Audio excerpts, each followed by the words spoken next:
What is up, you guys? Welcome back to my channel, and if you are new here, welcome to my channel and welcome back to another True Crime Sunday. Today we are moving on to our third installment of the Kenneka Jenkins case. In the last two videos, if you haven't already watched that, you need to watch that for this to make sense. So in the first video, I broke down what happened with the FBI raids in the human body trafficking, and then in the next video, I spoke about what happened to Kenneka Jenkins.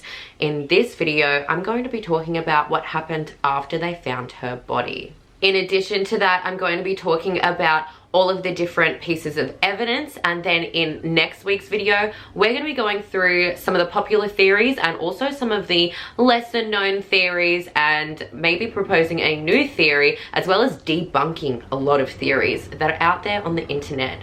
Now, I am going to say this in the next video, but I figured I might as well just say in this video as well. When I did my first installment of this video, when it was focusing on the Biological Resource Center, and I said that there were connections to the Kenneka Jenkins case, I got somewhat of a warning from someone, and I am going to heed that warning. That warning was that, and I already knew this when I got into the depths of the internet with this case, but there are a lot of people who have a lot of strong opinions. I also know that this case is a part of the Black Lives Matter movement, and I respect that. And I also understand that there are also a lot of, I'm not going to say crazy people, but people who will definitely harass you if you say something that, this case is just, there are so many different people involved in this case, and there are so many different people who have very strong opinions on what they think about this case, and you know, that's not going to sway my reportings on this case. So I'm a little bit hesitant to put out the last video in this, but we're only on to our third video, so let's get into it. But I am going to heed that warning, like I am preparing myself for the backlash, but I hope that you guys can see where I'm coming from in what I report on this case and the things that I say about it. So in last week's video, we had gotten up to the part where they had found Kenneka's body in the freezer. I spoke to you about the sergeant that came in and how they were treating the family. I also said that it took them 5+ hours to show Teresa Kenneka's body, and they only showed her Kenneka's head. The only reason that Teresa knows what the crime scene photos look like, and the only reason I know what the crime scene photos look like, is because somebody within the department leaked the photos without the family's consent. And I'm sure, as you can imagine, if you have seen the photos, they are readily available on Google.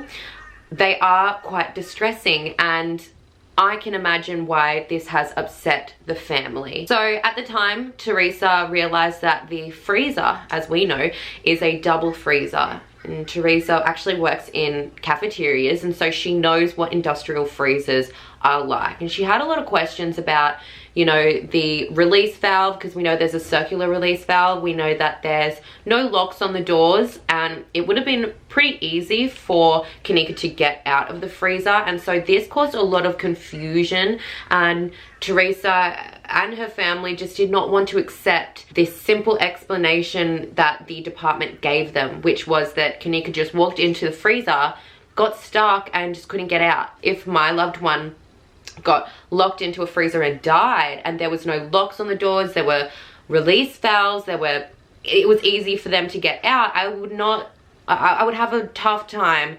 accepting such a simplistic reasoning for somebody's death. But something really important to note at this point is that Teresa looked above the entrance of the freezer and she saw a camera. There was a camera right above the freezer door. Now, this fact is going to be it's going to be one of those things that comes up later in evidence. This is important because when Teresa sat down and had a meeting with all of the entities involved, including the hotel, all of the security footage had been given to the press, she realized that there was one particular view that was withheld, and that was the view from above the freezer. There is surveillance footage from Kenneka in the hallways, in the elevator, and going into the male bathroom, as we saw from last week. There is footage from Kenneka being in that slightly unused kitchen area. but as soon as she gets towards the freezer, that's when all of the footage is just gone. And she's like, well, I would like to see the footage of Kenneka actually going into the freezer. And they claimed that there was no such camera, there was no such footage. And she was like, hold on a minute, I was there and I saw it for myself. To this day, there is no footage released from that camera, and she said that when she asked about this camera and when she insisted that she had seen the camera above the freezer door, that rude sergeant, remember from last week, apparently snapped at her and said that there was no such camera. Teresa actually started fighting to see the footage from that particular camera because she wanted to see for her own eyes her daughter walking into that freezer, and that would have been the only thing that would prove that Kenneka walked in there on her own. This is where a particular interesting character who I had never heard of before, but apparently is very active in a lot of these movements. He's an activist and he's also a crisis worker, and his name is Andrew Holmes. Now, she hasn't explained this situation in great depth, but she did say that this Andrew Holmes character called her pretending to be someone that he wasn't and trying to act like he was trying to help. Now, this is a very confusing situation. I don't know what to believe about this, but let me just lay it down for you. The Rosemont police actually brought Andrew Holmes in, and apparently they let him see the footage from this camera that apparently does not exist. At the time, they were saying it didn't exist. And Andrew Holmes later came out with an official statement being like, I saw the view from this camera and Kenneka did walk in on her own accord and nobody was there, and it was just Kenneka. She did this on her own accord. From there, when he was asked, you know, questions about it, he was like, oh, I'm not going to comment any further because it's still an ongoing investigation.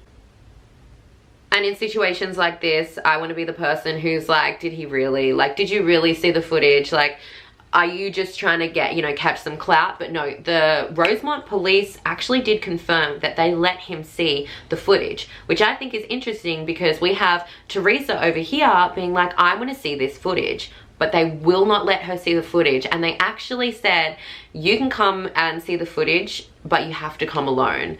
And she refused. She said, no, I want my attorney there and I want to see that footage. And they were like, we're not going to show you the footage unless you come alone, which I think is like weird and scary. And in an interview when Teresa said that this happened, she said that she was scared and she was like, no, like, I'm gonna bring my attorney. There's absolutely no way that you're gonna get me down there alone. I just want to see the footage from that camera. And how interesting is it that they let some random activist who has absolutely nothing to do with this case view footage, but they won't show the victim's mother the footage. Confusing and also low-key scary. So this means that there actually was a camera there and Teresa wasn't just this crazy lady that people are, you know, were making her out to be. There was a camera there, but no such footage has ever been released. And I wanted to make sure that there actually was a camera here. Somebody on YouTube posted a video of them going into the Crown Plaza with like a little phone camera, and they were following Kenneka's steps, and they showed us a view that the security footage that we have access to doesn't actually show you, and it's of the freezer door. And you can see a camera. I'm gonna pop it here. You can see the camera above the freezer door. So there is a camera there.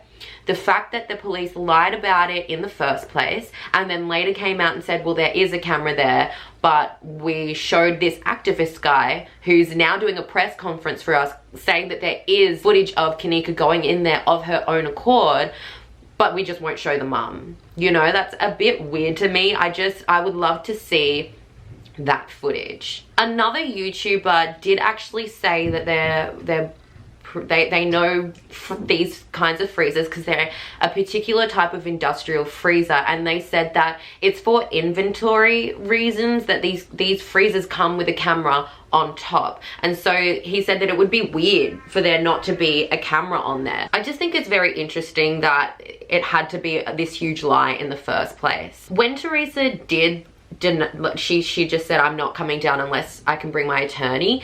The sergeant from before said that, well, if you're not going to come down and see this on your own, then we're going to need you to go on your Facebook Live and shut this whole thing down.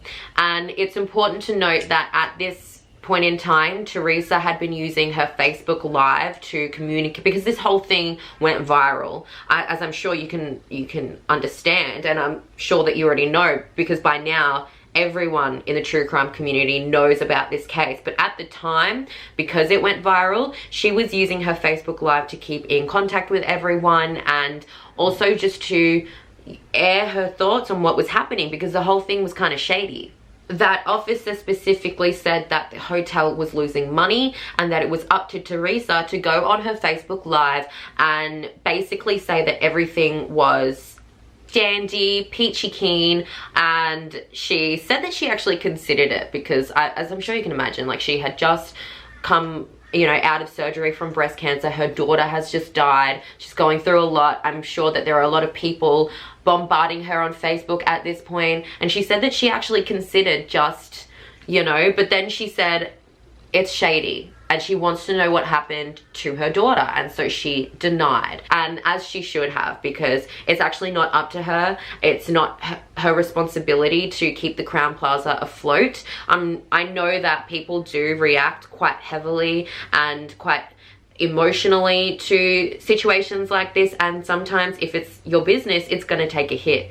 And if you were really concerned about your business in the first place, you would have just looked for Kenneka while there was probably still a chance that she could have been alive. You know what I'm saying? Like, if you were really scared about your hotel, your business, your money, you would have just looked for Kenneka. And so, yeah, your business is going to take a hit, and it's not up to the victim's mother to lay it all to rest for you. It's actually up to you. It's your business. But it is also important to note that when Teresa did say that she's not going to put up a Facebook Live and just put it all to rest, every single transcript and every single video that was released by the press and by the Rosemont police from that Andrew Holmes press release where he said, no, Kenneka went in there on her own accord and I saw all the footage, all of those transcripts are magically gone. I found a couple of like things that weren't removed from press sources, but they weren't the video and they weren't the transcript, that were from the time being like, oh, activist Andrew Holmes says that Kenneka went in there on her own accord. So this thing did happen, but they just pulled all of the transcripts and all of the videos from police sources, and I guess like the media sources that they gave it to. The world has already seen that you guys gave Andrew Holmes access to this camera that supposedly showed Kenneka going in there on her own accord. Why would you just pull all of the you can't just pretend like that never happened, because people know that it happened. You know what I'm saying? So as I'm sure you can imagine, if it was you in the situation and the police and investigators and everyone were being shady about the situation, you would want to have your own investigation, and that's exactly what Teresa did. So the family hired their own investigation. Now, unfortunately, well, not unfortunately, because it's fortunate that there were no signs of sexual assault or a physical attack, but it didn't give them any answers that they were looking for. It yielded no evidence of sexual or physical attacks on Kenneka. The Crowne Plaza offered to pay for Kenneka's funeral, but Teresa refused them. She said that she refused because the Crowne Plaza were really unhelpful, and they also never offered their condolences. She said that, you know, that's pretty easy to look between the lines. They're just trying to hush the situation. It's hush money, you know what I'm saying? I would have expected a press release from the Crowne Plaza explaining their behavior on that night, and at the very least I would have expected some sort of condolences.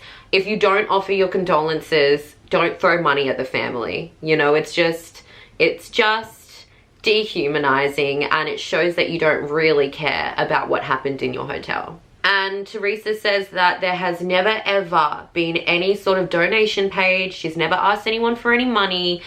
However, because this went viral, there are freaking grifters everywhere, man, especially on the internet. And there are people who've made like donation pages and charity pages, and she was very clear from the very start There is no official donation page for Kenneka. So if anyone's asking you for money, if you see any sort of donation page, do not donate to it because it is not from the family and they have not asked for any money. All Teresa wanted at this point, and still at this current point, is to see the footage from the camera with her attorney there and to know exactly what happened. She wants the investigation reopened. And in fact, the FBI offered the Rosemont Village police their assistance. They wanted to take over the investigation, and that's exactly what Teresa wanted. But the Rosemont police have to actually say, yeah, you can come in and take over the investigation, and the Rosemont police denied the FBI's help.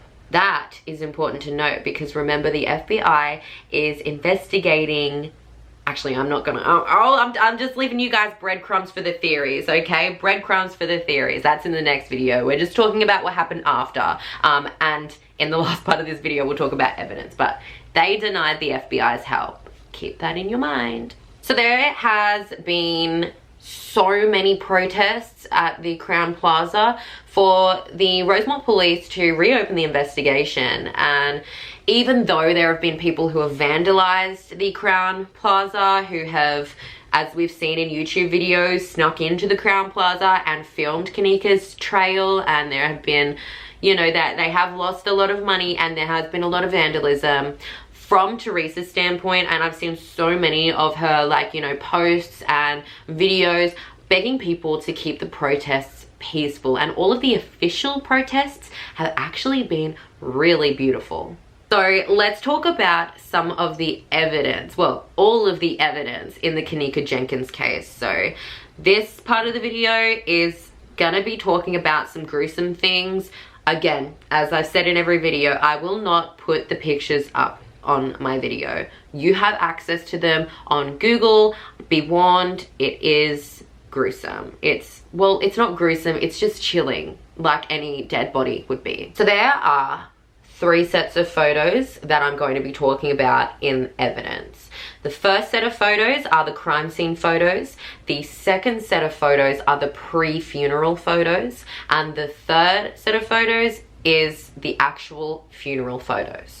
One of the reasons why I personally am not going to show any of these photos on my channel is because Kenneka was described as being someone who always wanted to look perfect. And if you've ever seen a picture of Kenneka, I'm going to put heaps of them here. She was beautiful. You know what I'm saying? And I would never want the world to see these photos or to like actively be advertising these photos just for like clicks and stuff like that. It would hurt me even if I were dead. You know what I'm saying? Like, I am someone who likes to look my best, and Kenneka was the same way. And also, the family have been through enough. No one's doing a proper investigation. So I'm sure the people who are leaking these photos are just wanting, you know, more answers, and they're kind of opening the floodgates to anyone who can help. So the first set of freezer photos are of Kenneka laying on her side, and her hair is all matted. It's crazy. The first set of photos were censored.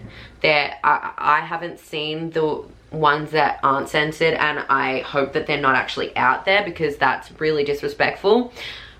But her shirt was down and her breasts were out. Also, her pants were low. She only had one shoe on, and the other shoe that she had on had dirt all over it. That freezer was filthy. There was gunk all over the floor, random bits of plastic, random bits of Glad wrap on the floor, and she is a little bit swollen. She did have a cut on the foot that didn't have a shoe on, and also there was a bit of trash bag, like we said in last week's video. There was a bit of trash bag on her nails. So you know when you have a bag and you've got acrylics on and you open a bag and then there's bits of like trash bag that get stuck to your nail or can get stuck to your nail?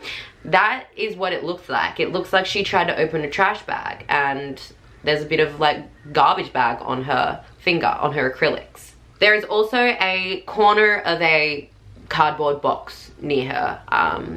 It looks like someone has grabbed the corner and it's ripped, and then it's just right next to her body. Some people claim that there is blood on her clothes and that there's blood everywhere and that her lip is busted. I don't know where they're seeing that from. I think it's pretty clear that the stuff on her pants is the gunk that's on the floor. If you've ever worked in hospitality or ever worked in a bar, that is called bar grit. And I'm sure it's the same in hospitality. The reason there were pre-funeral photos is because when you send a body to a funeral home, they will give you the option to let their funeral worker, cosmetics person do the makeup and the hair, or you can do it yourself. You can hire your own person, or you can, you can do it yourself. This is after the body has been embalmed. This is after they've already, I don't think they sew the lips anymore. I think they glue the lips. So this is all after the body has been prepared, but they're just letting you do the cosmetics work if you want to. And the reason that we have this photo is because the family either hired someone to do the cosmetics or they decided to do it themselves. So it looks like whoever they hired or whoever they got to do the makeup took a photo of Kenneka before they did anything, and then they leaked it. That is a blow to the family. I mean, unless the family wanted it to come out, but I can't see them wanting that to be a thing. I think it was a family friend who leaked that photo, and it was a year after all of this had gone down. And so I'm like, interesting, but they are keeping it alive. Now, in the pre-funeral photo, her weave has been taken out. And so remember when I said in the crime scene photos her weave was a mess? In the pre-funeral photos, her hair is her natural hair. And she's got her makeup on, she doesn't have any fake eyelashes on, and there is a mark just here. A lot of people are saying that these are scratch marks. However, it does look like it's just leftover glue from whoever prepared her body.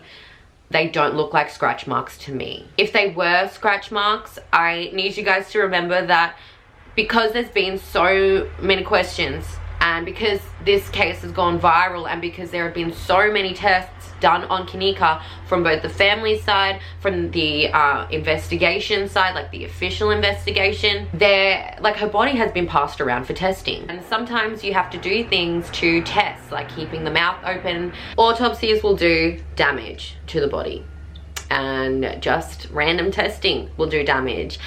I don't think it's a scratch. It definitely looks like a little bit of glue because they will have had to have glued her mouth shut. This is just after they had prepared her body. It looks like a little bit of excess glue. It does not look like a scratch, but if it is a scratch, that is easily explainable. And the fact that the family have not addressed this, it kind of shows that it's not a big deal, you know what I'm saying? And if it was something that happened in one of the testings, then I'm sure the family know about this, they would have been told about this. So the fact that the family haven't come out and said, oh look, there's scratches, this is evidence, because they obviously want answers more than anybody else on the internet.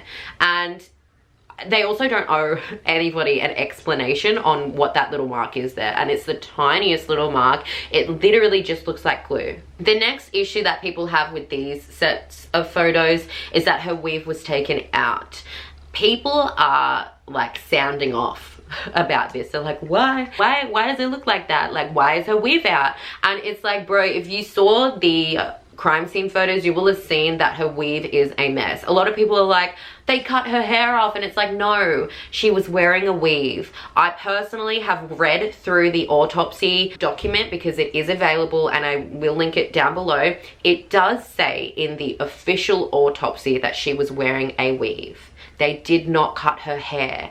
They just took the weave out, and you need to do that for autopsies to happen. Another, I guess, thing that will show you just how extreme people are getting with the conspiracies on this case is somebody said they cut her weave out. And when I do that, I'm saying that they put quotation marks around the word they, saying that it's this. Look, we're gonna get into theories later, but that's just like that's just gonna show you how crazy these conspiracies are gonna get.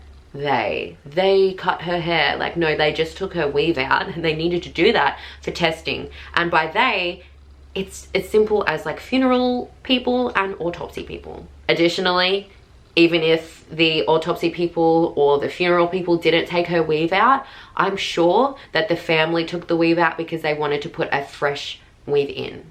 And that's what we see in the next set of photos, which are the funeral photos. You see her with a beautiful, fresh weave in, and her makeup is done beautifully. She's also got fresh lashes on, and I'm sure that the family wanted to have some sort of control over how Kenneka looked in the casket, and I would want that sort of control. So I would want to put a fresh weave on my loved one. I would want to put fresh eyelashes on, and I would want to make my loved one look how they looked when they were alive. And I wouldn't want anybody else to have that sort of control, and I'm never going to put a weave that looked like the one that she had on in the crime scene photos. Would not leave that on her. Like, that's just disrespectful. Like, just use your logic when it comes to this kind of stuff, you know? You know? And then in the funeral photos, there is no scratch, there's no indent. So I dare say that they just wiped whatever glue or maybe fluid that was just near her mouth. They would have wiped that off and then put makeup on. It was not a crazy wound, especially because, you know, if it was some sort of scratch, the body is dead. It's not going to be able to heal itself like that. The next piece of evidence from the Kenneka Jenkins case that we are going to talk about is the cup. I think some people are just looking too far into it, but if you see footage from Kenneka walking into the kitchen, there is a cup, and it's on the little like island bench that she's walking past. People are saying, like, where did this cup come from if it's an abandoned kitchen? We already debunked this whole abandoned theory in the second installment of this series. This was not an unused abandoned kitchen. The freezer was unused, or at least minimally used, but as we saw from footage that was released from the Crowne Plaza, it was not unused. It was not as used as their main kitchen, but in the days before the Kenneka Jenkins incident happened, there are workers in there preparing food, and one such worker, as you can see in the clip here, is drinking from this coffee cup and puts the cup on the island. We'll talk about this later, but there is speculation as to whether or not this is the same cup from the man that you're seeing in this clip. Whether or not it's the same cup, because the cup that is on the island has a green stripe on it, not just a plain coffee cup. Obviously, this guy works in this kitchen a lot because this is his job, and obviously your man likes a decent coffee. So this looks like he does this all the time. Like, he's just drinking coffee, he puts it down on the island. If he works in this kitchen a lot, he does that a lot. So it doesn't mean that it's a huge conspiracy. It just means that maybe the footage that we're seeing of this man putting down the coffee cup on the island, it's just from a different day. And the coffee cup that is there from when Kenneka walks into the kitchen that night, that old mate didn't throw in the bin, is just from a different day, or just from a different worker. I mean, it doesn't have to be the same cup to be this huge, you know, conspiracy. It's not a huge deal, it's just a cup. This leads some people to think that the security footage that we're seeing from that night is a reenactment. Some people are saying that because Kenneka looks a little bit thicker than what she usually does in the footage of her walking into the kitchen, that the Crowne Plaza has refilmed on their security footage a person who looks exactly like Kenneka but is just a little bit thicker, and they've made this actor walk through Kenneka's exact route. Look, we're gonna get into that in the theories, but a lot of people are saying, hey, that's not Kenneka, look, she's a little bit thicker, her hair's a little bit longer, and all this jazz. We're gonna like literally dissect that in the next video in the theories, but that is what some people are saying. So they're saying because this cup is different, and because Kenneka looks a little bit thicker in the security footage than her Facebook photos, that this security footage that we have is not actually Kenneka, and that it is a reenactment. And so we're gonna dissect that in next week's video.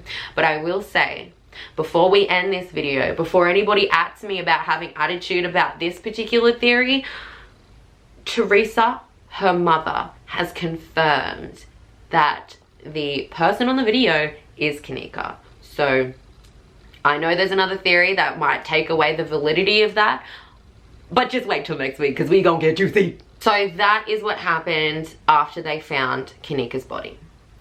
Crazy, right? People get really emotional about this kind of stuff, and so they should, when things are not explained properly, when entities become controlling over the information that the public receive, and especially when those entities refuse help from other entities like the FBI, when they withhold evidence, when they do weird things like hiring an activist to say that he saw footage showing things that they won't actually show the public or the victim's mother. I think it's telling that people are vandalizing the Crown Plaza, but I do think that if you are going to revolt, you need to listen to the victim's family. It only makes the family look bad when people do things like vandalize places. The family have said, please keep it peaceful. I don't know how many times Teresa has said, please keep it peaceful, but I think that if you want to revolt, you need to listen to the family, or you're just being plain disrespectful. Anyways, you guys, thank you so much for watching the third video in the Kenneka Jenkins case. I hope you will stick around and watch next week's True Crime Sunday. If you like this video, please give it a thumbs up. It really does help. Leave a comment down below what you're thinking so far. And again, if you have not watched the last two videos, you are actually going to need to watch those videos before you can watch next week's videos, because they tie in directly to the theories, especially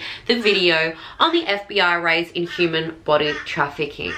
If you like these videos and you like the amount of effort that I put into these True Crime Sundays, please think about subscribing to me, because I've got a hell of a lot of watch time, but I don't have enough subscribers to be able to be paid from YouTube, and I put in more work on my True Crime Sundays than I do in my undergraduate degree. So if you want to be a nice guy, I'm selling my soul to the YouTube devil, please subscribe. It seriously does make all of this work a little bit more worth it. Like, it's definitely worth it for me, just because I love this and I love, you know, helping people tell their stories. But if you want to help me a little bit, just hit the subscribe button. I put out story times, challenges, YouTube tags, and beauty videos and hauls on a Wednesday, and I do a True Crime Sunday every single Sunday. So if you want to be a nice guy, there's that option. Thank you so much for watching. I will see you in the next one. You guys, what are they, magpies or something? They just kept going. I couldn't finish my video, so this is what I did to scare them.